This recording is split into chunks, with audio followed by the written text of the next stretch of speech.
best news you've heard all week. Mr.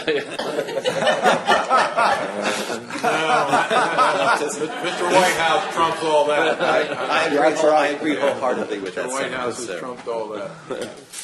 I was delighted to hear that. Yep. We were too. Yeah. As that's being handed down, for the record, David Hutt, local attorney with Morris James here in Georgetown. This is the same format as I submitted with respect to the accessory dwelling ordinance. And I'm going to go through these quickly. The first one is, it says new lines. There's a reference to a forest assessment. But it would seem to me that what's really being required is a report. And so just like there are new definitions regarding the perimeter buffer and the plan, it seems to me that there should be a forest assessment report that's required as part of that. So that was just in addition to that. And then, and I'll skip a little bit, if you go down to the one at the very bottom of page 1, you can actually simplify that requirement in subsection B1 and just reference that forest assessment report instead of stating the qualifications of what that report would be. And that's largely just code drafting, a little bit of a change, but I think it says the same thing ultimately. Moving back up to lines 228 to 235, in the definition of a perimeter buffer landscape plan, I think it's a bit of a misnomer. It says that there's a plan prepared by a developer, and as you'll see, I suggested it be a plan submitted by a developer, because the very next sentence says it has to be prepared by and lists the qualifications of the person who actually needs to be the preparer and certifier of the results of that plan. Again, just a little bit of verbiage. The next item is in the definition of woodlands, and in that one, I thought it was important, and frankly, given the discussion earlier about local versus native, which I think Mr. Wheatley was correct about, that's a good distinguish. Everybody always wants to distinguish between local people, native people, and then everybody else. And so this could be local and native trees, but as the Commission may recall from even the Gray Rock Preserve public hearing that was conducted, all forests and all trees are not created equal. And if it happens to just be scrub that developed along the edge of a farm field, even if it meets that 6 inches of diameter at breast height, that doesn't mean that it's worthy of preservation or should be preserved. And so the addition of native, and it could be local or native, of course, as was suggested earlier, would be, in my mind, an important addition to the definition of woodlands in that section. I already covered the one at the bottom. Again, that's really relates to the insertion of the definition of forest assessment report.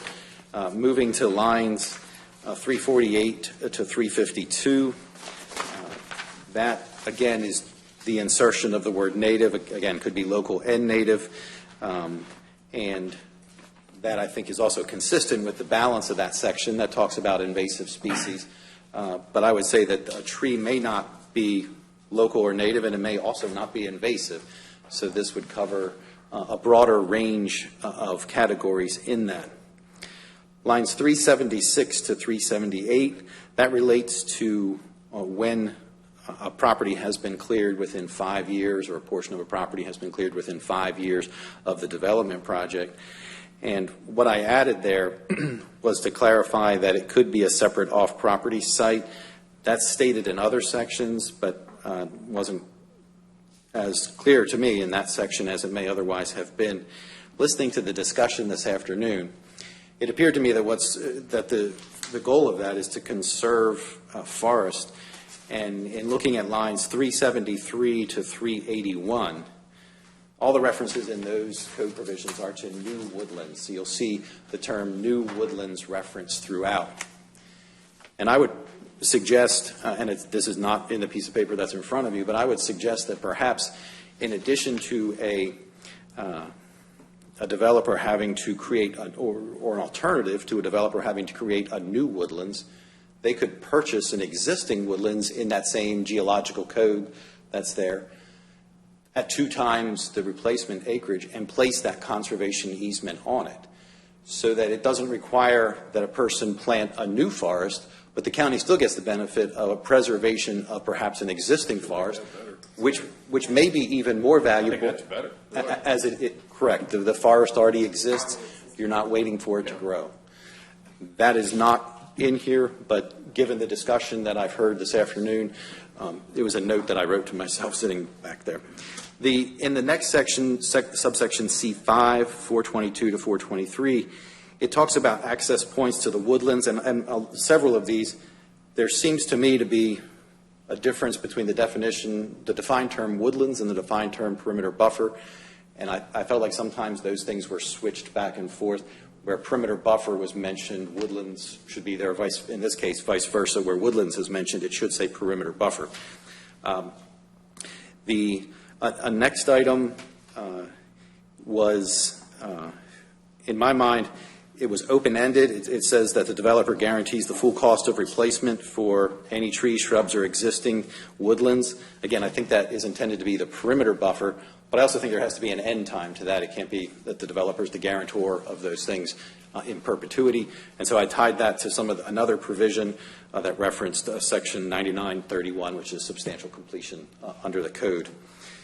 With respect to lines 507 to 512, there was and this goes to Mr. Wheatley's comments about a homeowners association. What I am proposing is to delete the reference to the date that maintenance responsibilities are transferred to a homeowners association and fix it on 9931, which is a time period that the county is familiar with checking, has access to when something achieves substantial completion. There's a defined process for that versus the homeowners association transfer. And even with that, if the transfer to a homeowners association is going to be the key, I would argue that the responsibility for the homeowners association is day one. You record a restrictive covenant that says the homeowners association is responsible for those things. At the beginning, the homeowners association is, of course, dominated by the developer. But I don't think that as it's written there, that's all that meaningful, because it's always the homeowners association responsibility to maintain any amenity, whether it's a pool, clubhouse, a perimeter buffer, or a stormwater pond. And so saying when that responsibility is transferred, I would tell you it's transferred when that homeowners association is formed and the land is subjected to those restrictive covenants, that's when that occurs. And I don't think that was the intent of this, which again is why I thought just tying it back to the date of substantial completion when the staff and others go through their checklist and make sure that substantial completion has occurred. In lines 541 to 543, again, I think that there should have been a reference there to the perimeter buffer to include all of the various components of what's set forth in the proposed amendment to the code. With respect to the subsection G2, the third page, which is subsection G2, and again, this deals with replacement when there's been damage within a perimeter buffer. In subsection G, further subsection D, and then, or 2 rather, and then B, it talks about new woodlands being created, and the perimeter buffer doesn't have to have any woodlands in it, and so the creation of new woodlands, that's why and again, I don't have exact language for that.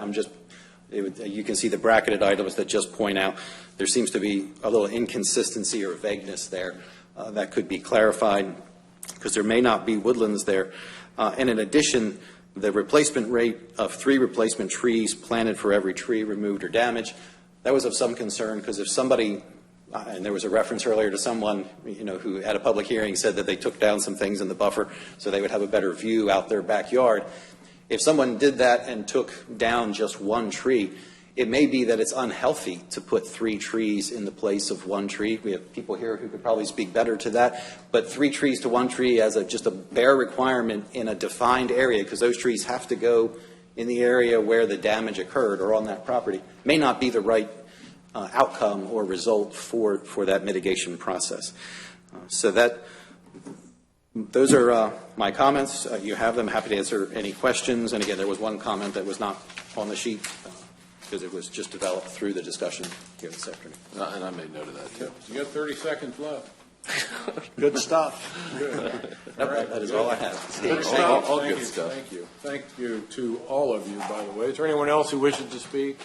Apparently not.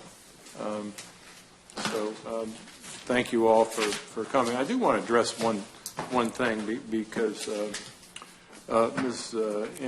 Enderhagen kind of alluded to it. One of the things that is a challenge for the Planning and Zoning Office is this fire hose of public inquiry that we have all the time. You know, I'm sure it was not just your 30 emails, but there are 300 of you doing this, okay? So I would expect that you, going forward, you might see that, and this was all done, is all done in the name of transparency. You know, the last thing we want to be perceived of as doing, because I can assure you I've been here for 30 years, it does not happen that way. It's never happened that way, but we're often accused of making deals and doing things behind closed doors and all that. So in an effort to make sure that we were as transparent as possible, what we have done is we have kind of created a situation where the staff can't get this kind of work done because they're having to field a call from someone who is upset about a tree that fell down in their backyard. Okay, so this is where the Not to suggest that that's her situation. no. I'm not saying that. That's the kind of call. You're good. Yeah, But my point is that's the kind of calls that the management people get. Okay, the people who are supposed to be doing these things we're talking about right now. So what happens is the urgent overtakes the important. Okay, so we're going to be taking some steps to try to correct that.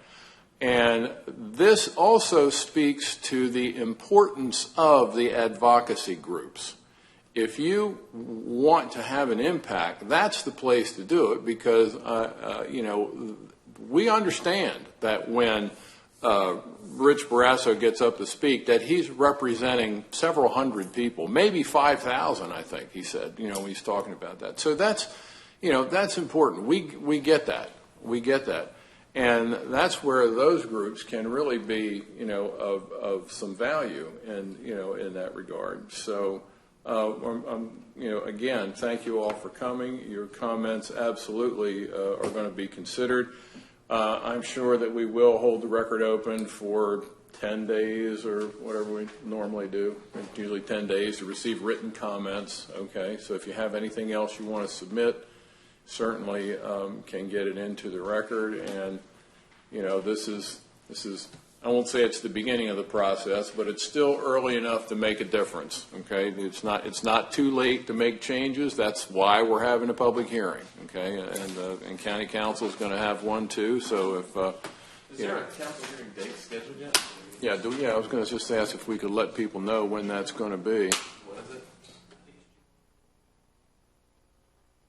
While you're looking that up, I did want to just say one more thing about the engineer comment that I made, because it starts with them. And I'm sorry that there is lack of their presence here, because they design it. That's what gets submitted to Soil Conservation District. That's what's approved, or they come back with changes or whatever. But that's where it all starts. So I'm sorry that they're not more actively involved in this process with what we're doing. Maybe they are behind the scenes, and I don't know. I'll give them the benefit of the doubt. To confirm, Mr. Chairman, it's June 11th is the County Council date at 1:30. Say again. June 11th. June 11th at June 1:30. 11th. June 11th, everyone. That's when the county council. Yeah, and we have a meeting at the end of May, and then is there still one before that in June? I mean, I know there's one before Memorial Day, but is there still one in June? June 5th? Okay. Yeah. All right. Plenty of time. All right, and with all that, we'll close the public hearing. We'll invite you to remain with us.